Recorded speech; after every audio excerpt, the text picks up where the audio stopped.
Identify करिए कौन सा ऐसा सेक्शन है जो आपका स्ट्रेंथ है, कौन सा ऐसा एरिया है जो आपकी वीकनेस है और कौन सा ऐसा एरिया जिसको आप मेहनत करके इम्प्रूव कर सकते हैं। तो इन्फ्रेंस और टोन आइडेंटिफाई करने की कोशिश करिए कि कैसे ऑथर अपना आइडिया कन्वे कर रहा है, कौन से लॉजिकल कंक्लूजन्स आप गिवन डिस्कशन के बेसिस पे निकाल सकते हैं। एलिमिनेशन बहुत ही इंपॉर्टेंट है, तो अगर आप मेरी क्लासेस अटेंड करते हैं तो मैं बार बार इस आइडिया पे बहुत एम्फेसाइज करती हूँ। आपने आइडेंटिफाई कर लिया 2 3 4 कैटेगरीज हैं जिनमें लगातार क्वेश्चन गलत हो रहे हैं, तो उनकी आप क्लासेस रिवाइज करिए, उनकी एक्स्ट्रा क्वेश्चंस प्रैक्टिस करिए, डीपीपी इसको वापस सॉल्व करिए।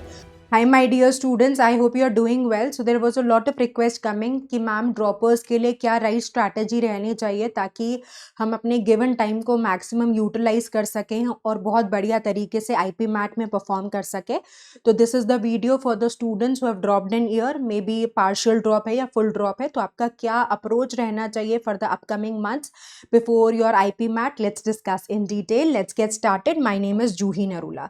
तो देखिए, पहला स्टेप ये होता है कि आपको पेपर पैटर्न को लेकर बिल्कुल क्लैरिटी हो। तो अगर आपको पेपर पैटर्न नहीं पता तो इट्स इम्पॉर्टेंट कि आप अच्छे से देखें कि कौन से सेक्शंस में कितने क्वेश्चंस आते हैं।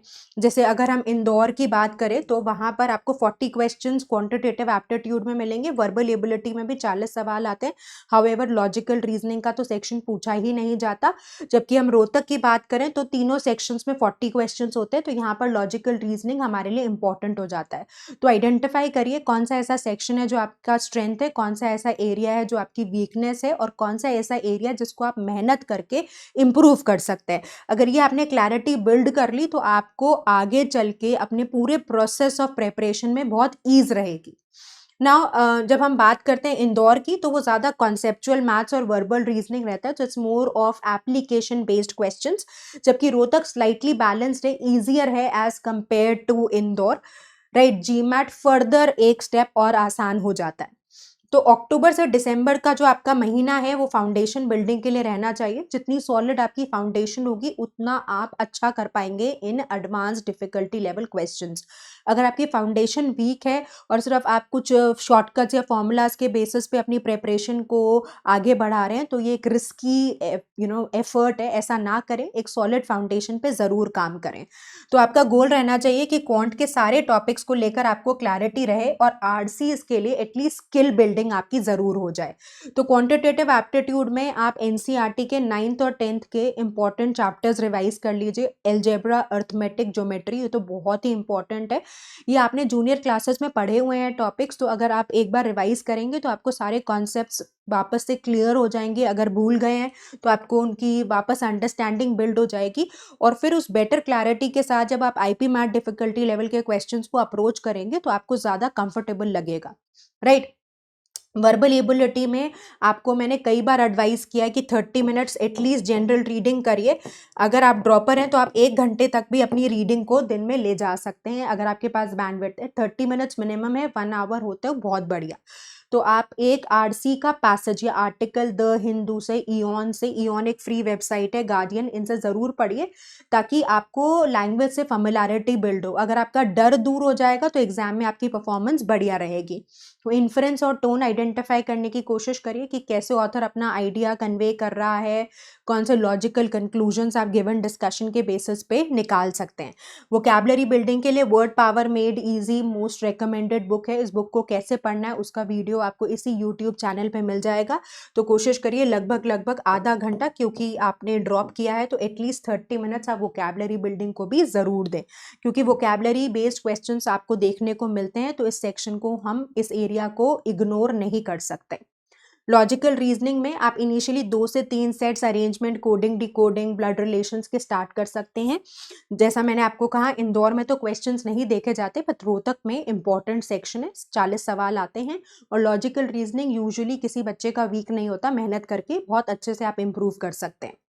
राइट, तो अक्टूबर से लेकर मई तक आपका जो टारगेट रहना चाहिए बाय मई 2026 के फेज में, जो दिसंबर तक का टारगेट रहना चाहिए, वहां तक दिसंबर तक आपको 70% सिलेबस फैमिलियरिटी बिल्ड हो जानी चाहिए।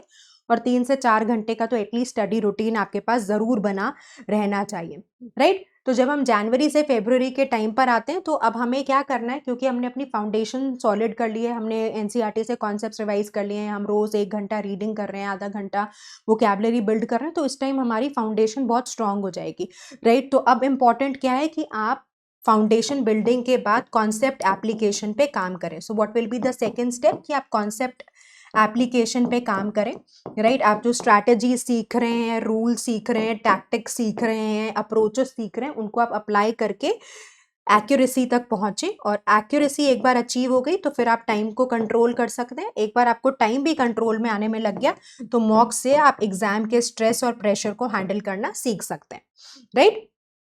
तो बेसिकली क्वांट में आप हायर लेवल अर्थमेटिक और एल्जेब्रा ज्योमेट्री के एडवांस कॉन्सेप्ट्स तक अब पहुंच सकते हैं, क्योंकि आपको बेसिक्स क्लियर है, आपने मेहनत करी है, तो आपको इन क्वेश्चंस में बहुत ज़्यादा दिक्कत नहीं आएगी, राइट। सेक्शनल टेस्ट देते रहिए ताकि आप एक बार बड़े मॉक से पहले छोटे छोटे सेक्शंस को डील करना सीख जाएं, उससे भी बहुत लर्निंग मिलती है। तो हो सकता है इनिशियली आपके स्कोर्स ना आए, बट इवेंचुअली अगर आप अपनी गलतियां बार बार इवेलुएट करते रहेंगे तो longer run it will benefit you immensely, ठीक है। तो स्पीड और एक्यूरेसी पे फोकस बना के रखें, राइट। क्योंकि अब आपने जैसे जैसे फाउंडेशन आ गई, फिर कॉन्सेप्ट सीख लिए आपने, तो अब हमें एक्यूरेसी की तरफ अग्रसर होना है, बट ये this should be done strategically, right. तो वर्बल में अब आप एक फुल आरसी सेट मतलब अब आप क्वेश्चंस को भी इंटीग्रेट करिए, 10 ग्रामर या वोकैब बेस्ड क्वेश्चंस या वीए बेस्ड क्वेश्चंस आप करना शुरू करिए, राइट। और एलिमिनेशन बहुत ही इंपॉर्टेंट है। तो अगर आप मेरी क्लासेस अटेंड करते हैं तो मैं बार बार इस आइडिया पे बहुत एम्फेसाइज करती हूँ कि वर्बल एबिलिटी में अगर आपको प्रोसेस ऑफ एलिमिनेशन आ गया तो जो आपका process of solving the question है वो बहुत ज़्यादा इफेक्टिव हो जाता है, राइट। प्रीवियस ईयर के क्वेश्चन जरूर देखिए, क्योंकि पीवाईक्यूज आपको एग्जैक्ट क्लैरिटी देते हैं कि आपकी प्रिपरेशन किस लेवल पे है, किस डिफिकल्टी लेवल के क्वेश्चंस आएंगे, आप कितने प्रिपेयर्ड हैं, राइट। तो एक इंपॉर्टेंट पिलर होता है प्रिपरेशन का to take a look at the PYQs. So don't take it lightly कि एंड में कर लेंगे, कई बच्चे बिल्कुल एंड के लिए छोड़ देते हैं, तो हम आपको एंड में जरूर एक्सपोजर देंगे, प्रैक्टिस कराएंगे, बट आप एज अ बेसिक रूल अपने एंड पे थोड़ी बहुत प्रीवियस ईयर के क्वेश्चंस देखना शुरू कर दीजिए, राइट। तो लॉजिकल रीजनिंग में अब आप टाइम्ड प्रैक्टिस सेट्स कर सकते हैं, 3 से 4 रीजनिंग पजल्स ऑल्टरनेट डे करते रहिए, क्योंकि लॉजिकल रीजनिंग इंदौर में पूछा नहीं जा रहा, तो अगर आप ऑल्टरनेट डे भी पढ़ाई करेंगे तो भी आप रोहतक में बढ़िया परफॉर्म कराएंगे, राइट। सो अक्टूबर 2025 से मई 2026 के प्लान में फरवरी में अब हमें मॉक्स देने शुरू कर देने हैं, राइट। तो इंदौर पैटर्न का, रोहतक पैटर्न का, एटलीस्ट 15 दिन में दोनों पैटर्न पे एक एक मॉक देंगे, राइट। और वहां पे आपका टारगेट होना चाहिए कि एक्यूरेसी 60% अबव हो। इससे आपको पता चलेगा कि आप पेपर हैंडलिंग में कितने सक्षम हो गए हैं और कौन से ऐसे एरियाज हैं जहाँ पे आपको एक्स्ट्रा एफर्ट की ज़रूरत है।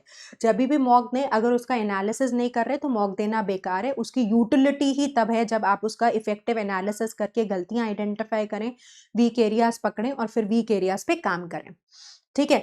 तो जो आपका मार्च और अप्रैल का टाइम रहेगा वो एग्जाम का स्टैमिना बिल्डिंग के लिए रहेगा, वीक एरियाज आइडेंटिफाई करने के लिए रहेगा, और परफेक्ट टाइमिंग आपकी अलाइन हो जाए ताकि आपके क्वेश्चंस टाइमली फिनिश हो सके, वो सारे आपके गोल्स रहेंगे, राइट। तो आप 1 मॉक पर वीक पे जा सकते हैं, और मिड अप्रैल तक यू कैन स्टार्ट विद 2 पर वीक, राइट। 2 मॉक्स पर वीक ठीक है, 3 दिन के बाद एक मॉक देना, क्योंकि उन 3 दिनों में आप एनालिसिस भी करेंगे, वीक एरियाज पे काम भी करेंगे, और जैसा आप तो आपको पता ही होगा डेट अनाउंस हो चुकी है, तो फर्स्ट वीक ऑफ मई में ही आपका एग्जाम होने वाला है फॉर इंदौर। तो हमारे लिए अप्रैल बहुत ही सेंसिटिव क्रूशियल टाइम है, जिसमें हमें बहुत ज़्यादा मॉक्स देके अपने आप को एग्जाम इन्वायरमेंट के लिए अडेप्ट कर लेना है, ठीक है। जैसा मैंने आपको कहा, एनालाइज करिए मॉक को डिटेल में। अगर आपका एनालिसिस इफेक्टिव नहीं है तो सारी मेहनत धरी की धरी रह जाएगी आपकी, राइट। वो मॉक दे रहे हैं, इतनी मेहनत कर रहे हैं, फाउंडेशन बिल्ड कर रहे हैं, और अगर एनालिसिस नहीं है तो वो गेम पूरा ही नहीं हो पाता, राइट। उसमें एक्यूरेसी देखिए, टाइम पर सेक्शन देखिए, क्वेश्चन सिलेक्शन पे काम करिए। आपने आइडेंटिफाई कर लिया 2 3 4 कैटेगरीज हैं जिनमें लगातार क्वेश्चंस गलत हो रहे हैं, तो उनकी आप क्लासेस रिवाइज करिए, उनकी एक्स्ट्रा क्वेश्चंस प्रैक्टिस करिए, डीपीपीस को वापस सॉल्व करिए, और अगर आप मेहनत करेंगे तो इजीली आप अपने वीक एरियाज को स्ट्रेंथ में कन्वर्ट कर लेंगे, राइट। फॉर्मूलाज जो आप अपने लिए एक ऐसा चीट शीट बनाइए जिसमें आपके पास इंपॉर्टेंट फॉर्मूलाज हों, स्ट्रैटेजीज हों, टैक्टिक्स हों, जो फाइनल मोमेंट रिवीजन में आपके लिए मददगार साबित हो, राइट। शॉर्टकट्स और अप्रॉक्सीमेशंस जो स्ट्रैटेजीज आपको सर सिखाएंगे उनको ज़रूर अब्जॉर्ब करिए और अप्लाई करने में अग्रेसिव रहिए, रेगुलर रिविजन करते रहिए ताकि एग्जाम में अंडर स्ट्रेस आप कुछ भूलें ना, राइट। वर्बल में जो डेंस आरसीज हैं उनको रीड करते रहिए। रीडिंग ऐसा एरिया है और वोकैबुलरी ऐसा एरिया जो आप एग्जाम के आखिरी दिन तक भी जिस पे मेहनत कर सकते हो, राइट। तो इस पे निरंतर लगे रहो, राइट। रीडिंग जितना आप अपनी एनहांस करेंगे उतना आपको आरसीज में फ़ायदा होगा, वोकैबुलरी स्ट्रांग होगी आपकी, राइट। आपको वर्बल एबिलिटी के क्वेश्चंस में कॉन्फिडेंस आएगा, राइट। और टोन और इन्फ्रेंस के क्वेश्चंस लगातार प्रैक्टिस करते रहिए ताकि ऑथर का पीओवी पकड़ने में आसानी हो और जो क्वेश्चंस आ रहे हैं आरसी के वो आप आसानी से हैंडल कर सकें। क्योंकि ये एग्जाम से पहले का क्रूशल टाइम है तो हाई वेट पजल्स को प्रायोरिटाइज करिए, राइट। अगर आप कुछ टाइम आखिरी 10 दिन एलआर पे नहीं काम करना चाहते before Indore, then also it is a wise thing, कोई बहुत दिक्कत की बात नहीं। एग्जाम देने के बाद इंदौर का आप वापस एलआर पे जा सकते हैं। डीआई का सवाल पूछा जाता है, डीआई का एक पूरा सेट आता है, तो डीआई को एंड तक कंटिन्यूअस रखिएगा, राइट। तो अप्रैल एंड तक आपकी 90% सिलेबस आप मास्टर कर चुके होने चाहिए हो, राइट। मॉक एक्यूरेसी 70-75 तक पहुंच चुकी होनी चाहिए क्योंकि ये हमारे लिए क्रूशल फेज रहेगा, राइट। मई 2026 जो फाइनल रिवीजन है, जो आपका फाइनल मंथ बचता है, राइट, उसमें लाइट रिवीजन करते रहेंगे, राइट। ये जो आपके लास्ट 2 वीक्स हैं of the entire exam preparation, right. So the last 2 weeks of entire exam preparation, यानी कि अप्रैल का लास्ट वीक, राइट, और मई के कुछ दिन, few days of May, right.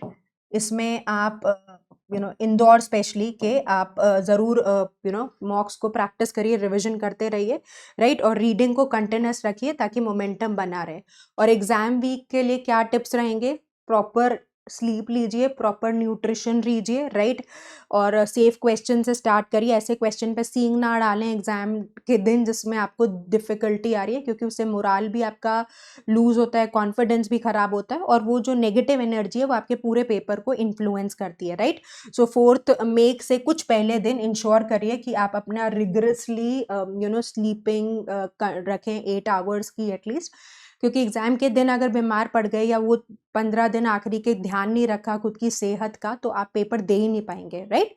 तो आइडियल रूटीन आपका इस तरह का रखना चाहिए। आप अपने हिसाब से ट्वीक भी कर सकते हैं। 8 से 10 क्वांट के कॉन्सेप्ट्स प्रैक्टिस कर लिए, 11 से 12:30 आपने वर्बल आरसी प्रैक्टिस कर लिया, 2 से 3 एलआर प्रैक्टिस रिव्यू किया, 5 से 6 फिर क्वांट की एप्लीकेशन की, 8 से 9 रीडिंग प्लस वोकैबुलरी रिव्यू किया, राइट। आप अपने हिसाब से अपनी टाइम क्लॉक के हिसाब से इसको स्ट्रैटेजाइज कर सकते हो, बट मोटा मोटा आपको 5 से 6 घंटे दिन के ज़रूर देने चाहिए, right. So this brings us to the end of the discussion. I hope this video really helped you. Consistent रहिए, अपने सबसे बड़े cheer leader बनिए, morale high रखिए. That will really help you do well in the exam.